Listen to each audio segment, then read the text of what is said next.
आज का जो हमारा लाइफ है बहुत इम्पोर्टेंट है और 10-12 साल से हम लोग पुरानी पेंशन बहाली की लड़ाई लड़ रहे हैं और हफ्ते 10 दिन में, 20 दिन में, 25 दिन में, महीने 2 महीने में कोई ना कोई अपडेट आती रहती है। मैं कोशिश करता हूं कि सभी अपडेट्स को आपके साथ साझा करूं और जैसे ही कोई नई अपडेट आती है तो मैं ऑलमोस्ट रात तक लाइव आता हूं और उन चीज़ों को शेयर करता हूं। कोशिश करता हूं कि कई बार चीज़ों को पढ़ा जाए और उनको समझा जाए, तब आप लोगों के बीच में उसको शेयर किया जाए। प्रवीण जी नमस्कार, दीपक शुक्ला साहब नमस्कार, इकबाल अहमद जी आपको भी नमस्कार, पुरुषोत्तम जी सभी को नमस्कार। एक बार शेयर कर देंगे तो और बहुत अच्छा हो जाएगा, हमारी बात उन सभी साथियों तक पहुंच जाएगी, ज़्यादा से ज़्यादा लोगों तक पहुंच जाएगी। मेरे पास पुराना गजट भी है यूनिफाइड पेंशन स्कीम का, जो ये सितंबर 2025 को आया था। सितंबर का मतलब ये वो गजट है यूनिफाइड पेंशन स्कीम का जो 24 अगस्त 2024 के बाद आया था। पहला, अगर आपको याद हो कि जो यूनिफाइड पेंशन स्कीम का पहला जब गजट आया था वो आया था 19 मार्च 2025 को, 19 मार्च 2025 को। और 19 मार्च 2025 को जब पहला गजट आया था तो 1 अप्रैल से उसको लागू किया गया था सेंट्रल गवर्नमेंट एम्प्लॉइज के लिए, और उसकी लास्ट डेट थी 30 जून। तो 30 जून तक मुश्किल से 22-25 हज़ार लोगों ने यूनिफाइड पेंशन स्कीम को ऑप्ट किया था और उसके बाद सरकार ने 30 जून से डेट बढ़ा करके इसकी 30 सितंबर कर दी थी। मैं एकदम सिलसिलेवार समझाऊंगा तो बहुत आसान हो जाएगा, आपको बदलाव बहुत आसानी से समझ में आ जाएंगे, जो चेंजेज हुए हैं सब आसानी से क्लियर हो जाएंगे और हम कहां से कहां तक पहुंचे ये भी क्लैरिटी हो जाएगी। तो पहला गजट आया था यूनिफाइड पेंशन स्कीम का 19 मार्च 2025 को, उसे लागू किया गया था 1 अप्रैल 2025 से उसको इम्प्लीमेंट कर दिया गया था और लोगों के लिए यूनिफाइड पेंशन स्कीम का विकल्प खोल दिया गया था। 30 जून आखिरी तारीख थी, लास्ट डेट थी। 30 जून तक जितने लोग जा सकते थे वो चले जाते यूनिफाइड पेंशन स्कीम में। हम लोगों ने पूरी कैंपेनिंग की क्योंकि यूनिफाइड पेंशन स्कीम में कुछ भी ऐसा नहीं था उस समय तक जिससे ये कहा जाता कि यूनिफाइड पेंशन स्कीम कुछ बेहतर पॉलिसी हो सकती है, कोई ओपीएस का स्थान ले सकती है। सबसे बड़ी जो कमी थी वो ये थी कि वॉलंटरी रिटायरमेंट भी 25 साल के बाद दिया गया था कि 25 साल की नौकरी से पहले आप वॉलंटरी रिटायरमेंट नहीं ले सकते। एक बार आपसे गुजारिश रहेगी कि शेयर कर दीजिए वीडियो को, ज़्यादा से ज़्यादा शेयर कर देंगे, ज़्यादा से ज़्यादा लोगों तक आवाज़ पहुंचेगी, बात पहुंचेगी और इसका जो भी आया है वो पहुंचेगा। कल के बाद आप खुद ही देखेंगे बहुत दुनिया भर के मीडिया प्लेटफॉर्म पर ये मौजूद होगा। और मैं बता दूं कि बहुत कम लोग भारत में ऐसे हैं जो इतना 70 पेज का 72 पेज का गजट है। ये आज का जो गजट है मैं इसको निकाल के लाया हूँ, इसके मेन हमने पेजेस निकाल लिए हैं जो इम्पोर्टेंट पेजेस हैं। 70 बल्कि 77 पेज का गजट है जिसमें 40 पेज हिंदी में है और बाकी 35 पेज इंग्लिश के हैं। जी तरुण भोला जी नमस्कार, अंकित जी नमस्कार, गिरीश साहब नमस्कार, आप सभी को नमस्कार, रियाज साहब जम्मू कश्मीर से आप सभी को नमस्कार, अमित जी बनारस से नमस्कार बड़े जुझारू साथी हैं।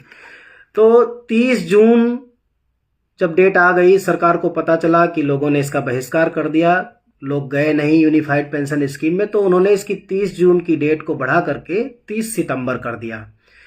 30 सितंबर तक यानी जुलाई, अगस्त और सितंबर 3 महीने का एक्सटेंशन किया गया। यूनिफाइड पेंशन स्कीम में वॉलंटरी रिटायरमेंट के टाइम से इमीडिएट पेंशन दिया जाए सर।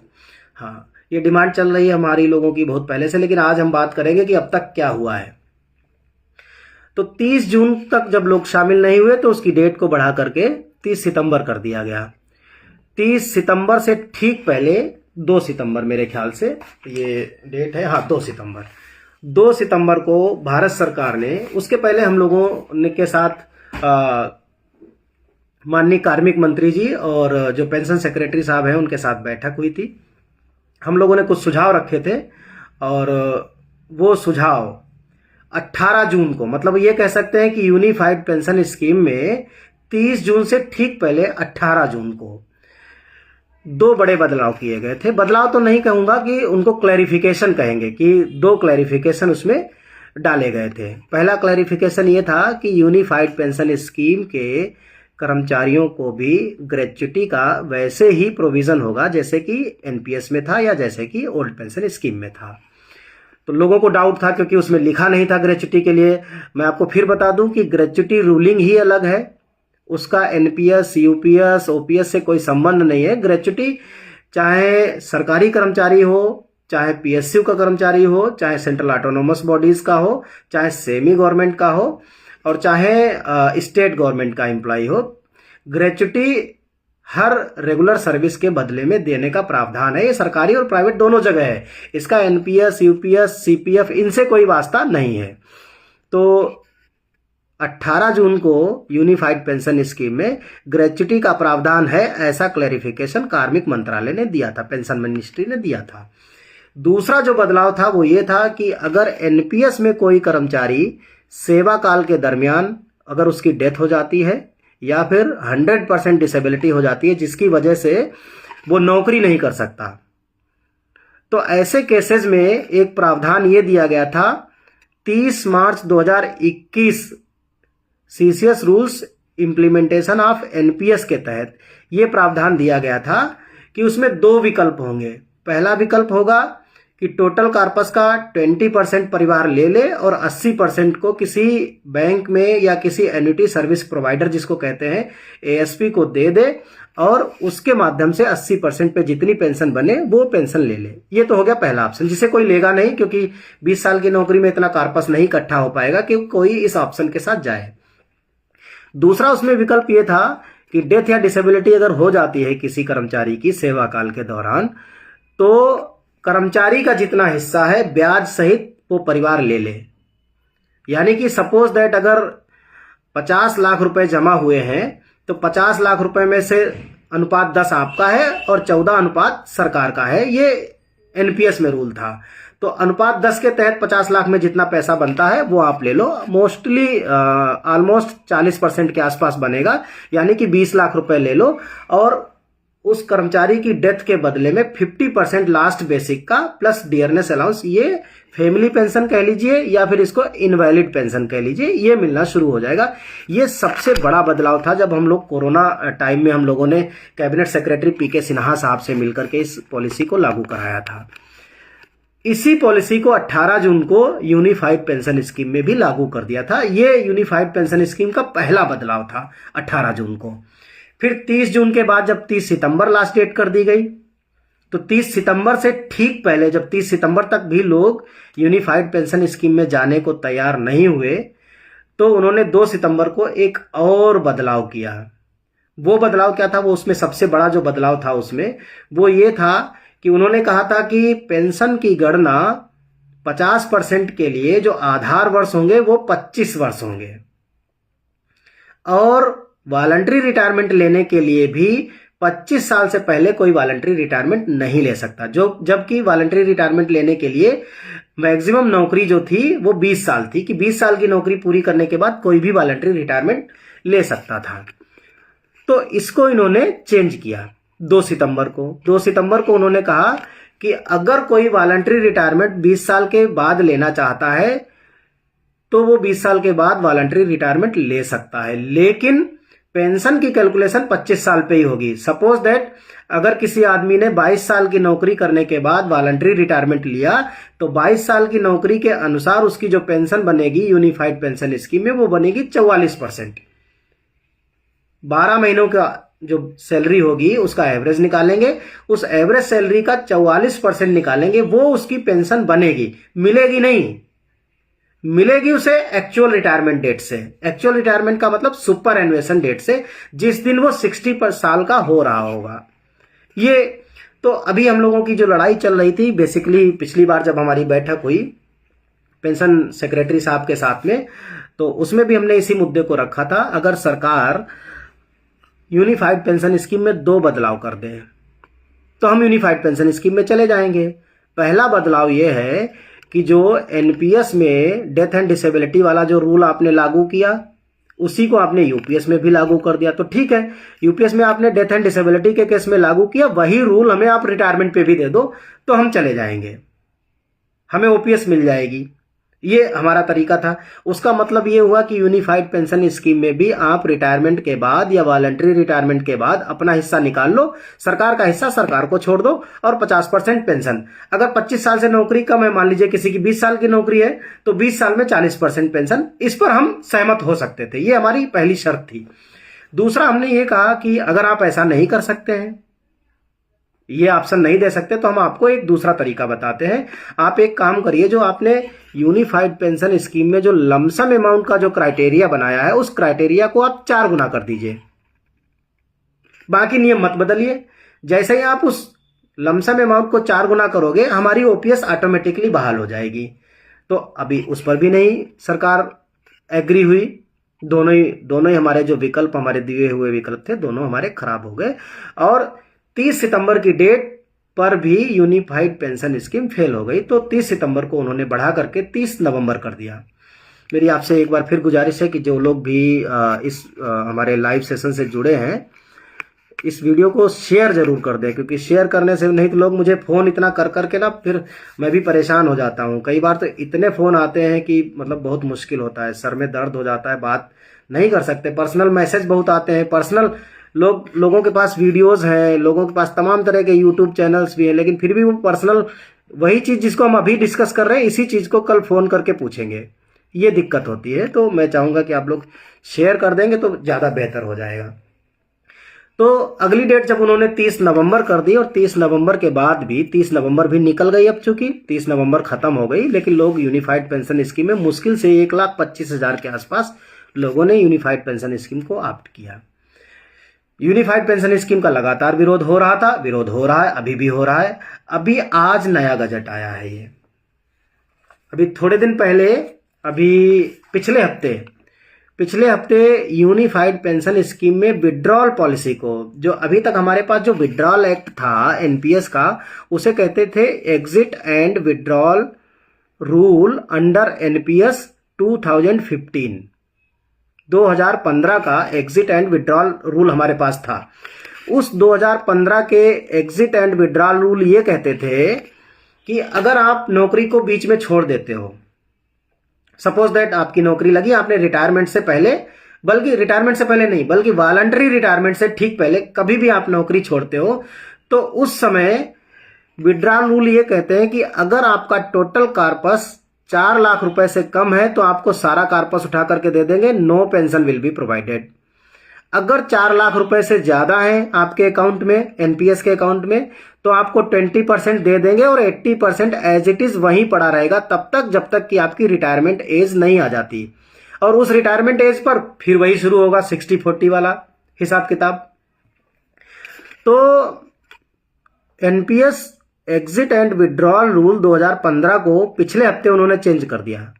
चेंज करके अब उसको ये कह दिया गया, exit and withdrawal rule under NPS oblique under unified pension scheme. और 2025 में उन रूल को बदल दिया गया, और उसमें यह कहा गया कि 4 लाख की लिमिट को 5 लाख कर दिया गया है, 8 लाख कर दिया गया है। अगर आपने नौकरी छोड़ दी या आप रिटायर भी हो गए और आपका कार्पस 8 लाख से कम है, तो सारा का सारा पैसा उठा के आपको दे देंगे, नो पेंशन, कोई पेंशन नहीं। ये पहला हो गया।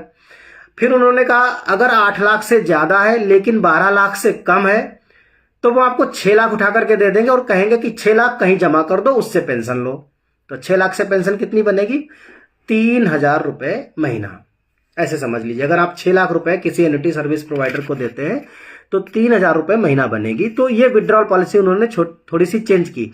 हालांकि इस विड्रॉल पॉलिसी में कारपोरेट सेक्टर के लिए बहुत बेहतर किया है। कारपोरेट सेक्टर में ये कह दिया कि अब वो 80% तक अपना पैसा निकाल सकते हैं, लेकिन हम केवल 20% निकाल सकते हैं।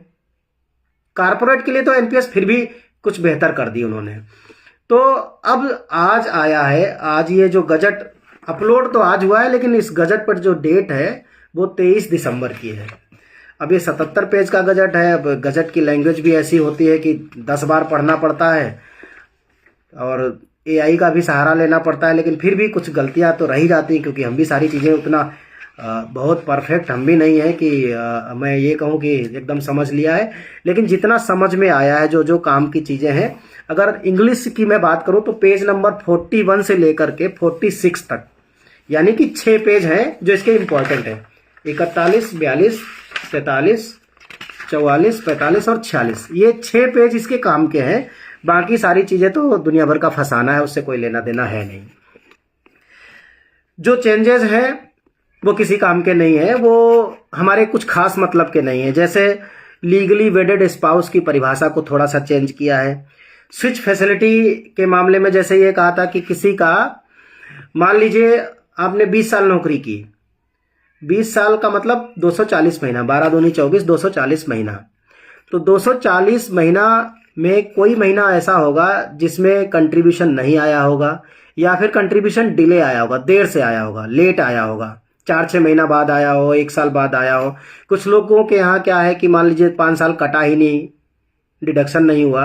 तो ऐसे केसेस को उन्होंने कैसे इसको ठीक किया है कि वर्तमान में जो नेट एसेट वैल्यू होगी यूनिट की, उसके आधार पर गणना करेंगे। या मान लीजिए ऐसे केस को स्टडी करेंगे, सपोज दैट कि दिसंबर की यूनिट्स मिसिंग है, तो दिसंबर की यूनिट्स की वैल्यू क्या होगी, क्योंकि 1 दिसंबर को कुछ होगी वैल्यू, 31 दिसंबर को वैल्यू कुछ और होगी, क्योंकि ये तो रोज फ्लक्चुएट करता है। तो उसमें इन्होंने लास्ट वर्किंग डे को माना है, लास्ट वर्किंग डे की जो नेट एसेट वैल्यू होगी उसको कंसीडर करेंगे। तो ये भी कोई बदलाव, ऐसा बदलाव नहीं है जिसे हम, जो हमारे लिए कोई मतलब जो है महत्वपूर्ण हो, इसका कोई यूटिलाइजेशन नहीं है।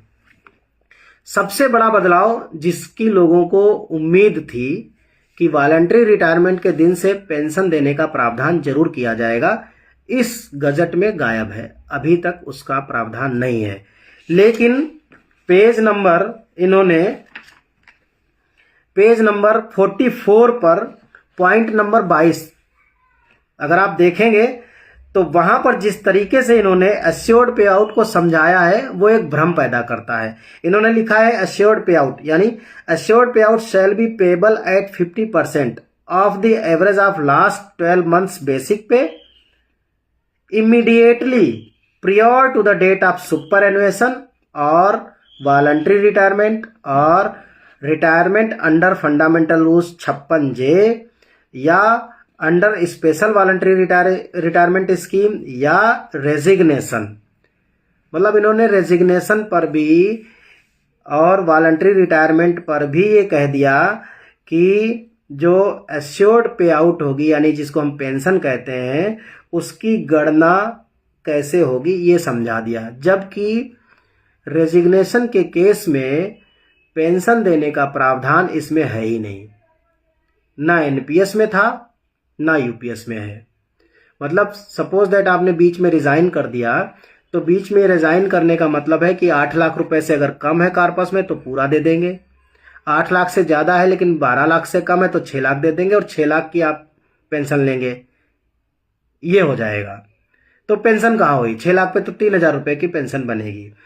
दूसरी जो सबसे बड़ी बात है, इसमें एक बहुत बड़ा कंफ्यूजन क्रिएट कर दिया, और वो ये है कि जब यूनिफाइड पेंशन स्कीम का जब पहला गजट आया था 24 अगस्त 2024 को, जब पहला इसका ड्राफ्ट आया था, गजट तो नहीं कहूंगा, गजट आया 19 मार्च को, तो पहला जब इसका ड्राफ्ट आया था तो उस ड्राफ्ट में सरकार ने ये कहा था कि अगर कोई कर्मचारी यूनिफाइड पेंशन स्कीम के विकल्प का चयन करता है तो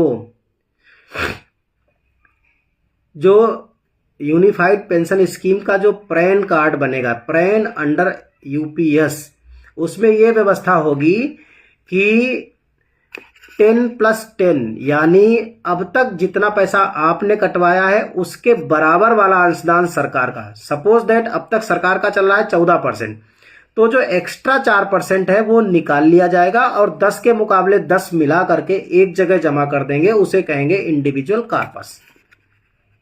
और जो 4% निकाल लिया उसमें 4.5% सरकार और मिलाएगी, यानी हो गया 18.5%।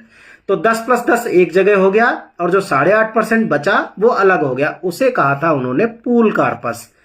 अब इस पूरे गजट से 8.5% का जिक्र गायब है ही नहीं। और अगर एक जगह कहीं है भी जिक्र तो 8.5% का नहीं है बल्कि 4% का है।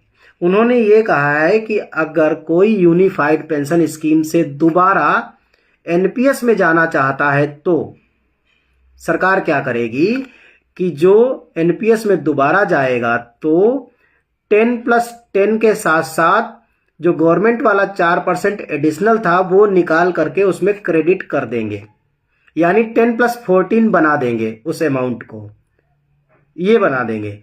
लेकिन उस पूल कॉर्पस में 8.5% रहेगा, ऐसा कहीं पर भी पूरे गजट में 77 पेज में कहीं भी नहीं लिखा है। तो कहीं ना कहीं ये एक धोखा सा महसूस हो रहा है कि वो जो 18.5% कह रहे थे ये 18.5% रहेगा कि भी नहीं रहेगा, इस पर अनसर्टेनिटी है। मुझे नहीं लगता कि ये 18.5% रहेगा।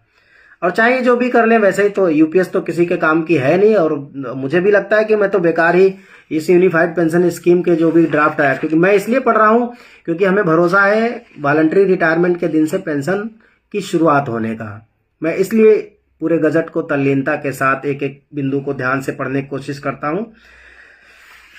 तीसरी जो सबसे इंपॉर्टेंट इस गजट की बात है, वो इंपॉर्टेंट तो मैं क्या कहूं, बड़ी संवेदनशील और बड़ी कष्टपूर्ण बात है। पॉइंट नंबर मैं आपको बता देता हूं कि क्या उन्होंने कहा है। ये पेज नंबर 43 पे जो पॉइंट नंबर 19 है, पैरा नंबर जो 19 है, मतलब जो उसका अनुच्छेद 19 है, 19 का जो सब पैरा है या जब सब पॉइंट है वो है 5 में ये बात उन्होंने कही है कि अगर यूनिफाइड पेंशन स्कीम आपने ले ली, अगर आपने यूनिफाइड पेंशन स्कीम, अगर आपने एनपीएस से यूपीएस में चले गए और ऐसे किसी भी कर्मचारी की मौत 15 साल की नौकरी पूरी करने से पहले हो जाती है तो जितना इंडिविजुअल अकाउंट में, यानी इंडिविजुअल कॉर्पस जितना भी है, इंडिविजुअल कॉर्पस का मतलब 10 आपका 10 सरकार का, जितना भी है उठा करके लीगल हायर को दे देंगे, नॉमिनी को दे देंगे या लीगली वेडेड स्पाउस को दे देंगे। पेंशन खत्म, नो पेंशन। अगर उसकी मौत 15 साल की नौकरी पूरी करने के बाद हुई है लेकिन 20 साल की नौकरी पूरी करने से पहले हुई है तो भी वो यही करेंगे, पूरा इंडिविजुअल कॉर्पस उठा करके दे देंगे। तीसरा, अगर 20 साल से नौकरी ऊपर है तो फिर उसको यूनिफाइड पेंशन स्कीम की जो नियमावली है तो उस नियमावली के हिसाब से, यानी कि इसका मतलब आप समझिए कि सपोज दैट कोई कर्मचारी 20 साल की नौकरी पूरी करने के बाद मर गया और उसके अकाउंट में 20 लाख रुपए हैं, तो 20 लाख रुपए के हिसाब से वो क्या करेंगे, यूनिफाइड पेंशन स्कीम ये कहती है कि लमसम अमाउंट देंगे। लमसम अमाउंट क्या होगा, last basic salary plus dearness allowance divided by 10 multiplied by 20 multiplied by 2, ये तो हो गया लमसम अमाउंट। अब 20 साल में पेंशन कितनी बनी, 20 साल में पेंशन बनी 40%, 40% पेंशन बनी। अब चूंकि स्पाउस है नहीं तो ये तो पेंशन है, अब ये तो अब चूंकि वो मर गया तो उसको मिलेगी फैमिली पेंशन। फैमिली पेंशन किस रेट पे मिलती है, एट द रेट ऑफ 60%।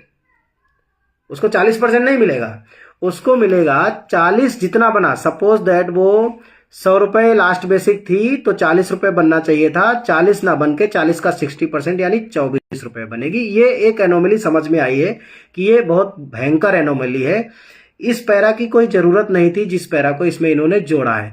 ऐसा कब करेंगे, अगर उस कैंडिडेट ने यूनिफाइड पेंशन स्कीम में वो वाला विकल्प जो कि 18 जून को आया था उस वाले विकल्प के तहत भरकर नहीं दिया तो ये उसके साथ इस तरह से ट्रीटमेंट करेंगे। अगर विकल्प भर के दिया है तब तो चलो ठीक है, लेकिन किसी से अगर वो विकल्प भी नहीं, अगर कोई कर्मचारी उसने यूनिफाइड पेंशन स्कीम का विकल्प भर दिया और गलती से उसको जो 18 जून का जो एक नोटिफिकेशन था वो उसने भर करके विकल्प नहीं दिया और उसके साथ हादसा हो गया, तो उसके साथ ये टाटा बाय बाय वाली स्थिति हो जाएगी। ये यूनिफाइड पेंशन स्कीम का सार में मैं कहूँ तो इतना ही है। बाकी सारी चीज़ें मुझे लगता है उनकी कोई ज़रूरत नहीं है उनको डिस्कस करने की, और बाकी सारी चीज़ें सेम है या कुछ छोटे मोटे बदलाव हैं भी तो वो हमारे काम के नहीं है। लेकिन इसको एक बार और पढ़ेंगे डीपली, क्योंकि इतना कम समय में इसको मतलब बताना, बहुत सारे लोग मुझसे पूछ रहे थे पूरा ड्राफ्ट भेज दो, मैंने बहुत सारे लोगों को ये पूरा गजट भेजा भी है। तो ये कुल मिलाकर के मतलब जो सरकारी सिस्टम में लोग बैठे हुए हैं ये तमाशा खेल रहे हैं। जैसे जादूगर होता है ना, लोगों को उल्लू बनाता रहता है, ये वही तमाशा खेल रहे हैं। देश भर के 98.5 लाख कर्मचारी परेशान हैं, वो पुरानी पेंशन मांग रहे हैं और ये यूपीएस में दुनिया भर की नौटंकी कर रहे हैं। इन्हें ये भी शर्म नहीं आती कि ये रोज रोज इतने गजट जो निकाल रहे हैं, रोज रोज इतने बदलाव कर रहे हैं। इवन ये बदलाव इनका खुद डिपार्टमेंट नहीं जानता। मेरे पास तो इनके खुद की मिनिस्ट्री से फोन आते हैं और उनको नहीं पता है कि हो क्या रहा है, इसमें क्या हुआ है। वो पूछते पटेल जी इसमें क्या बदलाव आया है, मतलब उनको खुद को नहीं पता है। और जो हमारे डीडीओज हैं या जो पीएओज हैं उनको नहीं पता कि क्या हो रहा है, उन तक सही तरीके से बात नहीं पहुंच रही। और बताओ कर्मचारी कैसे उसको मिलेगा। अब रोज गजट बदल जाता है, हर 10 दिन में 15 दिन में कोई गजट आ रहा है, छोटा मोटा ऐसा बदलाव है हो रहा है। इतना टेक्निकल है चीज़ों को, ना तो इनकी कभी पीएओज की ट्रेनिंग होती है ना डीडीओज की ट्रेनिंग होती है। इन्फॉर्मेशन जीरो है, ट्रेनिंग जीरो है, और अंट संट नियम लादे जा रहे हैं, थोपे जा रहे हैं। पे कमीशन का टाइम है। हाँ, अनुराग मिश्रा जी कह रहे हैं कर्मचारियों को सिर्फ बेवकूफ़ बनाना चाहती है सरकार। बिल्कुल सही बात है, सरकार भी बेवकूफ़ बनाती है और कुछ लीडर भी बेवकूफ़ बनाते हैं। वो जो हमारी लड़ाई होती भी है, सही तरीके से लड़ भी रहे होते तो उसको भी बर्बाद करते हैं। इसीलिए सरकारें जानती है ना कि इनमें कोई जो नेता बन जाएगा वो कल को एमएलए और एमएलसी लड़ने लग जाएगा। उसका इरादा केवल इतना ही रहता है, पहले पैसा कमा लो और फिर इन सेंटिमेंट्स कमा लो और बस अपना उल्लू सीधा करो, निकल लो पतली गली से। यही वजह है कि कर्मचारियों के ऊपर सरकारों का ज़्यादा फोकस नहीं है। मैं कहता हूँ कि सभी को एकजुट होकर के देखो, एकजुट वाली भैया ऐसी बात है कि एकजुट, ये बात बोलने में तो अच्छी लगती है, हमको भी अच्छी लगती, सारे लोग एकजुट हो जाओ। अब सारे लोग मेरे साथ क्यों आ जाएंगे? ना मेरे साथ आ जाएंगे ना किसी और के साथ चले जाएंगे। हम तो ये कह रहे हैं कि अगर सारे लोग एक हो गए तो उसका भी एक अलग खतरा है। सारे लोग एक हो गए और वो कहीं जाकर के बिक गए तो सारे लोग बिक गए, खत्म कहानी। ये भी एक, उसका भी एक रिस्क फैक्टर है।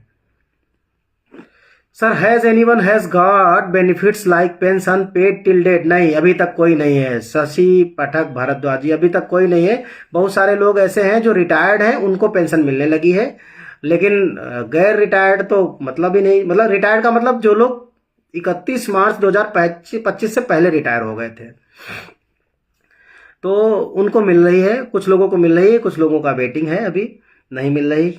तो ये अगर किसी साथी का कोई सवाल हो तो सवाल और पूछ लीजिए।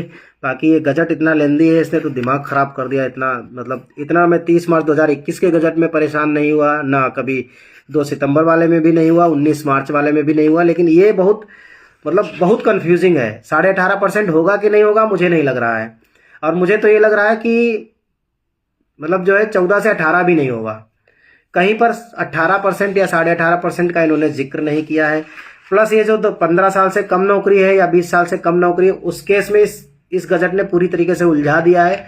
उस केस में कैसे करेंगे, क्या करेंगे हम लोग? सिंपल सी, जबकि केवल एक डिमांड है, बहुत सिंपल, चाहे एनपीएस हो, चाहे यूपीएस हो, चाहे ओपीएस हो, कि रिटायरमेंट वाले दिन हमको एक ऑप्शन दे दो, हम अपना पैसा निकाल लें और सरकार का पैसा छोड़ दें, सरकार का पैसा सरकार के पास वापस चला जाए।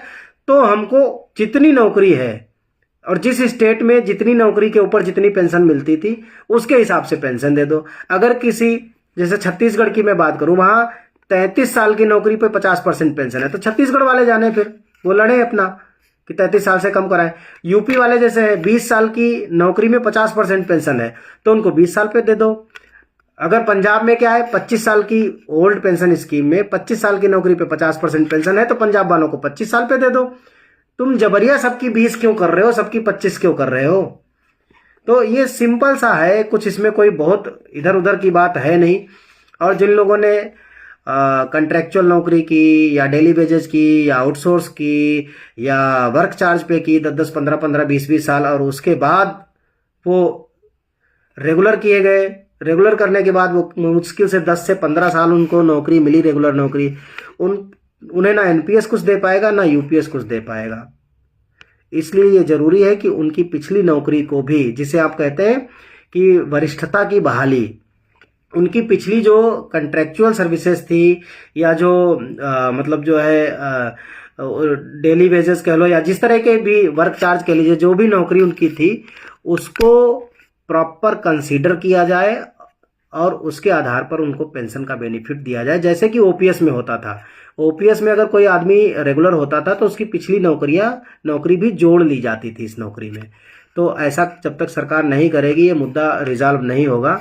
और अभी 2 जनवरी को भोपाल में हमारे साथी जो आज़ाद अध्यापक शिक्षक संघ है, पेंशन बहाली और शिक्षकों की वरिष्ठता की बहाली, इसको लेकर के एक बहुत बहुत बड़ा विशाल आंदोलन कर रहे हैं। वहाँ 10 से 15 हज़ार लोगों के इकट्ठे होने की संभावना है इस बार।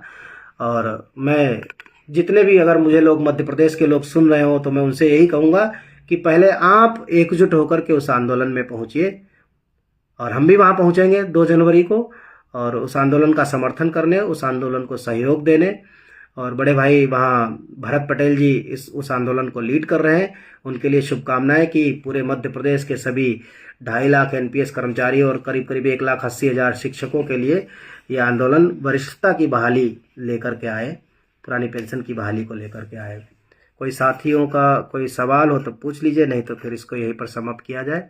बहुत बहुत धन्यवाद। इसको शेयर जरूर कर दीजिएगा। आज तो निमित भाई भी जुड़े हैं, बड़ा अच्छा लगा आपको देख करके, मैं देख रहा हूँ स्मार्ट लग रहे हैं पहले जैसे ही एकदम। थैंक यू सो मच, आप सभी को बहुत बहुत धन्यवाद। सीनियर लीडर अपने फ़ायदे के लिए, हम तो जूनियर हैं भाई, हम तो कहाँ सीनियर हैं। ये क्या है, प्रतिदिन नए नियम। हाँ, सतपाल सिंह जी का मैसेज मैं पढ़ चुका हूँ। यूपीएस में वॉलंटरी, देखो यूनिफाइड पेंशन स्कीम को अगर जिंदा करना है सरकार को तो बड़ी सीधी सी बात है कि वॉलंटरी रिटायरमेंट के दिन से पेंशन देनी ही पड़ेगी। नहीं तो रोज रोज बेइज्जती अपनी कराती रहे सरकार, हम लोग भी अड़े करते रहेंगे, क्या दिक्कत है, लड़ते रहेंगे और बेइज्जती इनकी करते रहेंगे। जब तक कि हमारा हक हमको दे नहीं देते तब तक हम लड़ते रहेंगे, सीधी सी बात है। और कर्मचारियों का हिस्सा उनको वापस करना पड़ेगा, सारा खाने नहीं देंगे। ऐसा नहीं 10-5% की बात होती तो 10-5% छोड़ देते पेंशन के लिए, हम भी सरकार में सहयोग दे देते, लेकिन सारा पैसा खा जाए सरकार ये तो नहीं करने देंगे।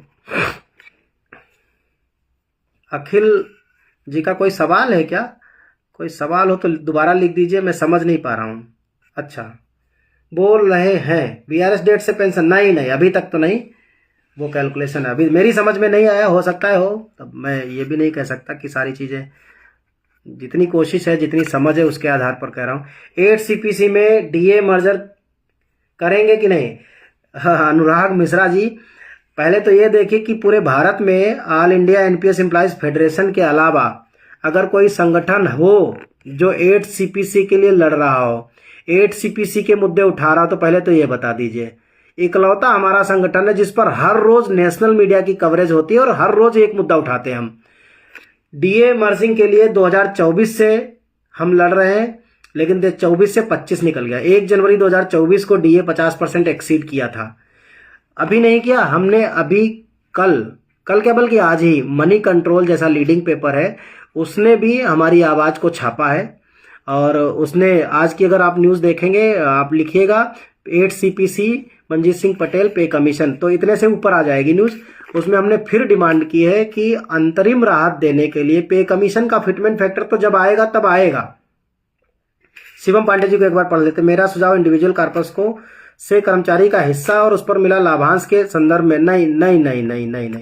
इंडिविजुअल का, शिवम जी वो आप समझ नहीं पाए। इंडिविजुअल कॉर्पस का मतलब 10+10, this is individual corpus and the same is benchmark corpus. अगर इस पैसे में से आपने कुछ निकाला तो इंडिविजुअल कॉर्पस घट गया और बेंचमार्क कॉर्पस बढ़ गया। ऐसा करने से आपकी पेंशन का जो पे आउट है वो घट जाएगा, ठीक है। Individual corpus and benchmark corpus is same, there is no difference between individual corpus and benchmark corpus. IC/BC factor 1 होना चाहिए, IC को BC से भाग कर दो तो 1 हो जाना चाहिए। अगर आपने बीच में से पैसा निकाल लिया तो IC कम हो जाएगा, जाहिर सी बात है। तो मैं कुछ कह रहा था इससे पहले,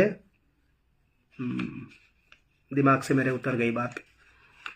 तो भैया का एक क्वेश्चन मैंने देख लिया, शिवम जी का। चलिए खैर, अब गया तो गया। तो हम मध्य प्रदेश की बात कर रहे थे। मध्य प्रदेश में एक बड़ा आंदोलन होने वाला है, उसके लिए शुभकामनाएं। और जो भी साथी मध्य प्रदेश के अगर जुड़े हैं तो उनसे कहूँगा कि उस आंदोलन को मजबूत करें। 2 जनवरी के आंदोलन को 9 नवंबर को जो डेलीगेशन, 9 नवंबर को नहीं मिला था, 11 नवंबर को मिला था। 11 नवंबर को 9 को उन्होंने टाइम दिया था। डेलीगेशन मिला था 9 नवंबर को।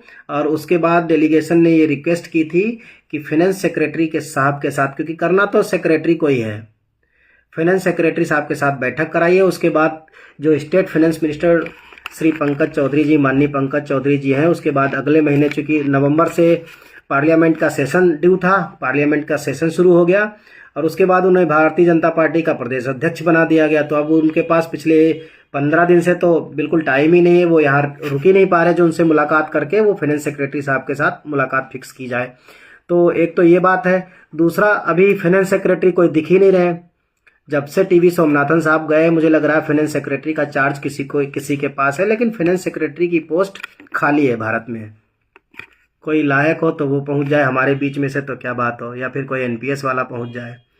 लेकिन फाइनेंस सबसे महत्वपूर्ण पोस्ट है। जो आदमी 24 साल में आईएएस बना होगा, 23 साल में वही पहुंचेगा वहां तक।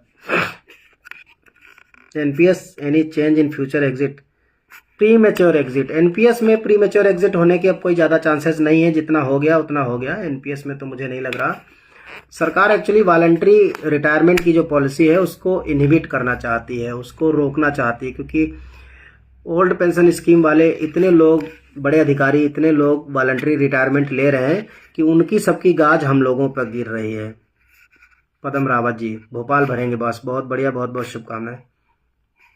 तब तक अच्छा, शिवम पांडे जी का मैसेज कुछ आया है। अतः मेरा सुझाव यह है कि जब तक कर्मचारी को पेंशन मिल रही है तब तक गवर्नमेंट कर्मचारी के हिस्से को अपने पास सुरक्षित रखे। जैसे ही गवर्नमेंट पेंशन देना बंद करे, हाँ ये अच्छा सुझाव है कि हमारा जब तक हमें पेंशन दे रही है सरकार एनपीएस की तरह, कि जब तक हमें पेंशन मिल रही है ठीक है, वो पैसा अपने पास रख लो, और जब पेंशन बंद हो जाए हमारा पैसा हमारे नॉमिनीज को या हमारे लीगल हायर्स को वापस कर दो। अच्छा सुझाव है।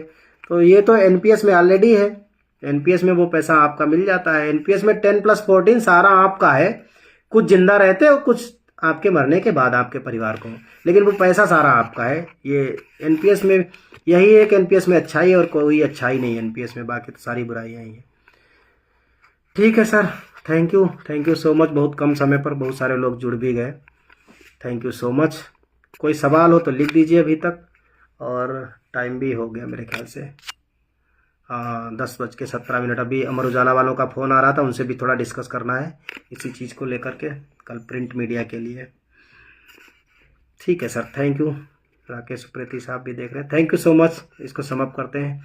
जय हिंद, जय भारत, जय all India NPS employees federation. 8 पे एक क्वेश्चन आ गया ऋषभ पटेल जी का। 8 पे 1 जनवरी 26 लागू करेंगे, लेकिन लागू करते करते 27-28 तक लागू होगा, लेकिन 8 पे में डीए तो 0 हो जाएगा। तो अभी 1 जनवरी 26 से, हाँ भैया मैं इसी की बात कर रहा था, भूल गया था। मैं बता दूं, अभी आज मनी कंट्रोल पर अगर आप देखेंगे तो आज हमने इस मुद्दे को उठाया है कि जब तक फिटमेंट फैक्टर या 8 सीपीसी की रिकमेंडेशंस नहीं आ जाती, लागू नहीं हो जाती।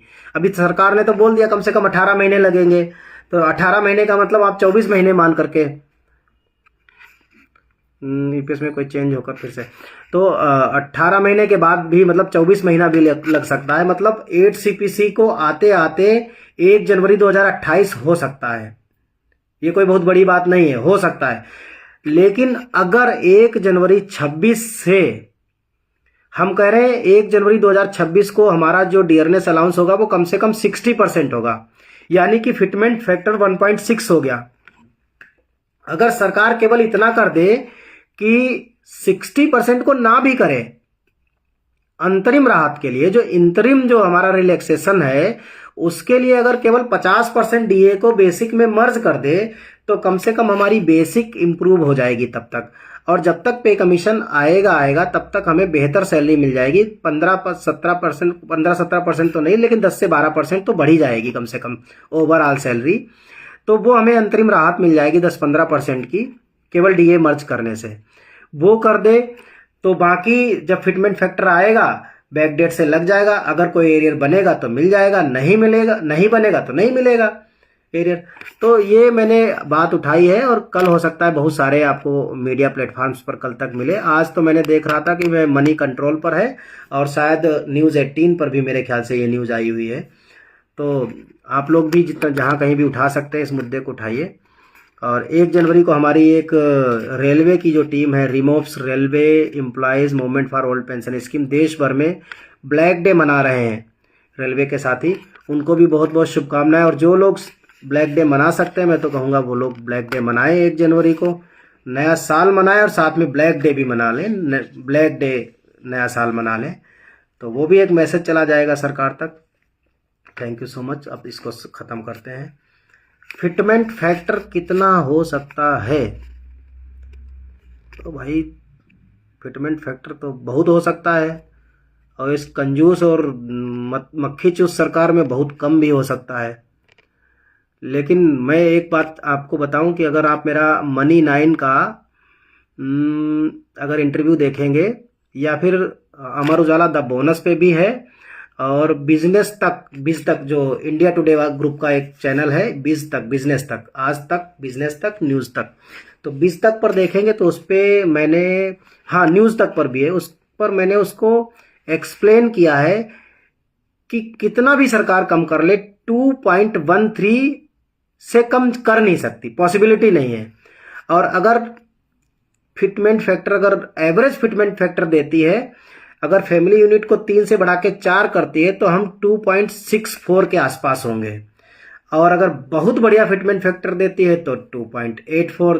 वो खाली सुनने की बातें हैं, लोगों को सुना दे तो बड़ा अच्छा लगता है, लोगों को हाँ मतलब अच्छा फील गुड होता है कि अरे 2.84, और मैं तो कह दूंगा 3.5 तो और फील गुड होगा। लेकिन ये खाली आडंबर वाली बातें हैं, इनका ज़मीनी हकीकत से कोई लेना देना नहीं है। अगर ज़मीनी हकीकत से आप रूबरू होना चाहते हो 2.13 मिनिमम, एवरेज फिटमेंट लगभग 2.64 या इसके आसपास, 2-4-10% कम ज़्यादा, मतलब 2.64 में से 10% कम करोगे तो 2.54 बचेगा, 10% ऐड करोगे तो 2.74 होगा। अब बेस्ट मतलब जैसा कि अब तक ना हुआ हो, छठे पे कमीशन से भी बढ़िया, तो फिर 2.84। इस बात की संभावना तो आप समझ ही सकते हैं। मोदी जी के शासनकाल में मोदी जी का बड़ा सीना है, आपके लिए नहीं है, बड़ी छाती है, आपके लिए नहीं है। मोदी जी हैं, बड़े सशक्त व्यक्ति हैं, लेकिन कर्मचारियों के लिए नहीं है। मोदी जी मतलब कुछ भी हो, कर्मचारी आप उनकी नज़र में नहीं है। हम तो यही कहेंगे, आप उनकी नज़र में होते तो ओपीएस बहाल हो जाती। तो इतना ही कहूँगा। मेरा सुझाव है, यूपीएस के लिए मेरा सुझाव है, जब तक कर्मचारी को, हाँ ठीक है, आपका सुझाव पढ़ लिया था मैंने। Thank you so much. Tata bye bye करते हैं अब। गुड नाइट, शुभ रात्रि, जय हिंद, जय भारत।